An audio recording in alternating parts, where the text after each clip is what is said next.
What is going on, everyone? We are back with another controller unboxing, and this time EasySMX sent us their X20 Multiplatform gaming controller with trigger lock and Hall effect sensors. Now this controller is $60, just like a normal Xbox controller would from Microsoft. This is interesting. It's a newer brand to me. I have never used a controller from EasySMX, but this is the first time I will be using it, and I'll be giving my thoughts on the controller as well in this video, so stay tuned. If you're in the market of looking for a new controller and you happen to see this on Amazon or on the EasySMX website. So they have adjustable Hall sticks, two-way trigger lock, mecha tactile buttons, and it's compatible with multiple different platforms. Now let's open it. Getting these tape things off on controllers are so annoying. I just had to take a step back and get something to open them. So here we go. Let's open it now. All right, so it looks like it's packaged pretty well. Looks pretty clean. You see the USB-C cable there that connects the controller to charge it, or just if you want to use a wired connection like I do. I like to use wired connections, at least on PC.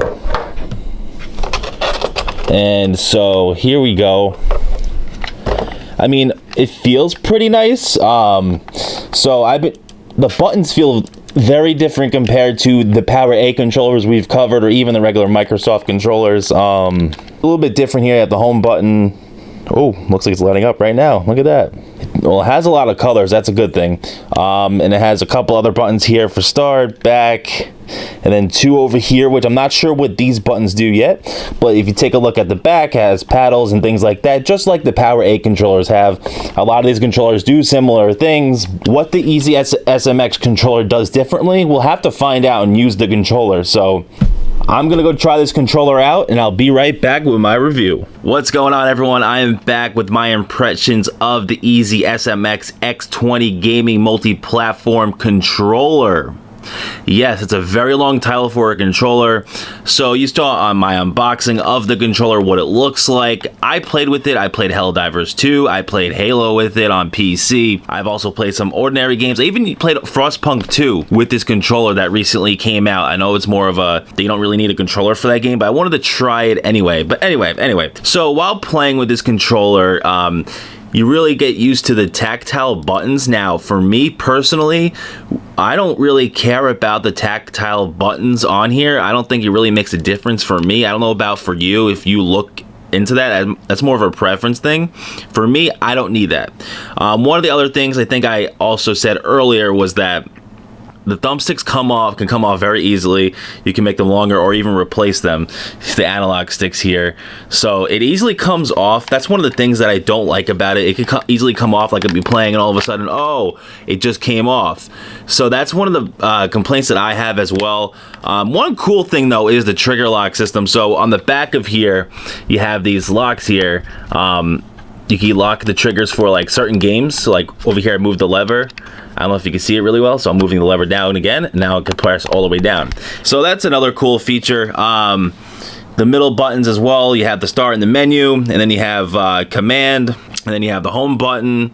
So when I look at this controller, it's very Xbox, right? It's trying to be like Xbox. Yes, you have the mappable buttons in the back. Personally, I'm not a person that uses the mappable buttons a lot. And it has the RGB settings as well, you know, to have cool colors and all that stuff. So it's a multi-platform gaming controller. You can only play it on Nintendo Switch, mobile devices, and on PC. Now, I used it on PC, and I think it's overall a good controller, right? It's $59.99. Now, how would I compare it to something like this? So both of these controllers were around the same price. This one on my left here, you might have seen in another video. I think this controller, I prefer better. I think the grips are a lot better, and I could spend the same price, or this one was maybe like $5 more, like when it first released, than this $60. I feel like the grips are better. I feel like overall the quality is better than this controller from EasySMX. Now, $60 is a lot when it comes to investing into a gaming setup, especially when it comes to controllers. I personally wouldn't put this on the top of my list. Now, if this controller was $40 or even $30, I would say, yeah, go for it. And it has some features like the Hall effect sticks and all that good stuff, and the trigger lock system there, and it has the rumble features too. The rumble features are a lot different than the regular Xbox controllers and Nintendo Switch controllers. That's one of the advantages that I would say this controller has. but is it enough for me to go like, oh, I want to buy it? I don't know about that. I would wait for a sale of $40, potentially $50. I think that there's so much competition in the controller space that EasySMX, it's a start, but I think that there's definitely others that I would probably prefer. Other things that I would critique it on is that I wish it was able to work on Xbox. Now, I know there's a ton of Nintendo Switch players and a ton of PC players, and there's some mobile players that use controllers as well. I just wish that for something that's advertised as a multi-platform controller, yes, it can be played on 3 different platforms, but I think Xbox and maybe even PlayStation, if you included those in, you'd be creating more value maybe for this controller. But, you know, if you want, check out my written review in the description below. Make sure to leave a comment what you think of the EasySMX controller. Personally, it's a good controller, but it's not fantastic. I think the price should be a little bit less than what it is. Make sure to subscribe, hit that like button, and I'll see you guys next time.